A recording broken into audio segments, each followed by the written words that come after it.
সাংবাদিকতার ঝুঁকি তো আছে, আমরা একই পেশার মানুষ, আমরা সবাই জানি। এবং আমরা উচ্চ ঝুঁকিতে ছিলাম প্রথম থেকেই। আর বারবার বলা হচ্ছিল, ইসরায়েলের পক্ষ থেকে হুঁশিয়ারি দেওয়া হয়েছিল যে আমাদের প্রতিষ্ঠানে অর্থাৎ আইআরআইবি তে হামলা চালানো হবে। তারপরও তো আমাদের কাজ থেকে তো বিরত থাকার কোনো উপায় নেই এই যুদ্ধের মুহূর্তে। তো আমরা অফিসে ছিলাম। এটা গত বুধবারের ঘটনা, মঙ্গলবারের ঘটনা বলছি। গত মঙ্গলবার যখন আমরা অফিসে সকালে গেলাম, যাওয়ার পর আমরা কিছু দ্রুত খবর আসলো যে, এবং গুজব হতে পারে বা জল্পনাও হতে পারে, আজকে হামলা হবে, হতে পারে। এই বলতে বলতেই আমরা তখন দুপুরে লাঞ্চ করিনি।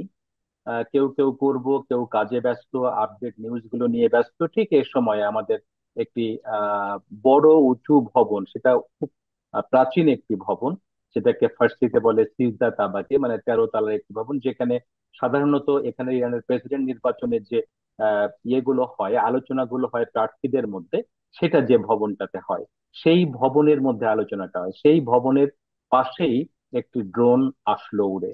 তখনই আমাদের পাশেই একটি সেনা ঘাঁটি আছে, সেখান থেকেই তারা ওটাকে ইন্টারসেপ্ট করে। আমরা দ্রুত ভবন থেকে নেমে আন্ডারগ্রাউন্ডে চলে যাই, আমাদের স্টুডিও গুলো অনেক নিচে মাটির।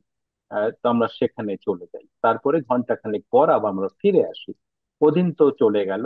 তারপর দিনের ঘটনা, অর্থাৎ সেটি ছিল বুধবার, যতটুকু মনে পড়ছে। তো বুধবার আমরা নিয়মিত অফিসে গেছি এবং অফিসে সবাই কর্মব্যস্ত সে সময়। এখন সেকেন্ড হাফে আমরা একটু চা খাবো, গল্প করছি, পাশাপাশি কাজ করছি।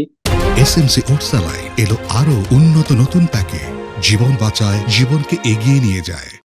এই সময় আমাদের পরিচালক যিনি ইরানি, তিনি চলে যাচ্ছেন। তিনি বলছেন যে আমি চলে গেলাম, আপনারা কাজগুলো সাজিয়ে নিন। তো সম্প্রচারের জন্য প্রস্তুতি নিচ্ছি, সবকিছু হচ্ছে। এরই মধ্যে পরিচালকই আমাদেরকে ফোন করলেন যে আপনারা দ্রুত অফিস ভবন ত্যাগ করেন, খুব দ্রুত। আমরা তখন যে যেভাবে ছিলাম, এমনকি শুটাও পর্যন্ত পরে আমরা ওইভাবেই এক কাপড়ে বলতে গেলে বেরিয়ে গেলাম নিচে দৌড়ে। আহ আহ, ষষ্ঠতলা থেকে আমরা নিচে নেমে গেলাম। এই নেমে আমরা কেবল মূল প্যাসেজে, অনেক বড় আমাদের কম্পাউন্ডটা, প্রায় ধরুন 400 বা 450 একরের মতো জায়গা, এত বড় কম্পাউন্ড, বহু ভবন। তো ঠিক আমাদের যে বিদেশিদের জন্য যে ভবনটি, বরুণ মার্জি যেটাকে বলা হয়, বহির্বিশ্ব কার্যক্রম, সেখানে আমরা সবাই বিদেশিরাই, সমস্ত বিদেশি সাংবাদিকরা, ঠিক তার পাশেই কিন্তু সদর মূল ভবনটি। তো এর মধ্যেই যেতে যেতেই আমরা মেন রোডে ওঠার আগেই হামলাটি হয়ে গেল। অর্থাৎ আমাদের থেকে তফাৎটা কতটুকুনি, ধরুন আপনি 1-2 মিনিটের পথ, এতটুকুনি। এবং তখন দাউ দাউ করে আগুন জ্বলতে থাকলো।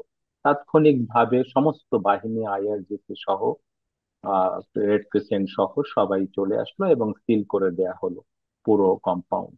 এর মধ্যে আমাদের সহকর্মীরা দৌড়ে যে যার মতো এক এক দিকে চলে গেলেন। আমাদের জন্য যে অফিস সার্ভিস থাকে, বলা হয়েছিল একটা মেন গেটে আমার জন্য অপেক্ষা করবে, কিন্তু সে সেখানে ভয়ে আমার দুই সহকর্মীকে নিয়ে চলে গেছে আমাকে রেখে। আমি তখন বিপদের মধ্যে পড়ে গেলাম। আমি ছাড়া সেখানে আর কেউ নেই, বিদেশি বলতে আমি আর সব নিরাপত্তা বাহিনীর লোকজন।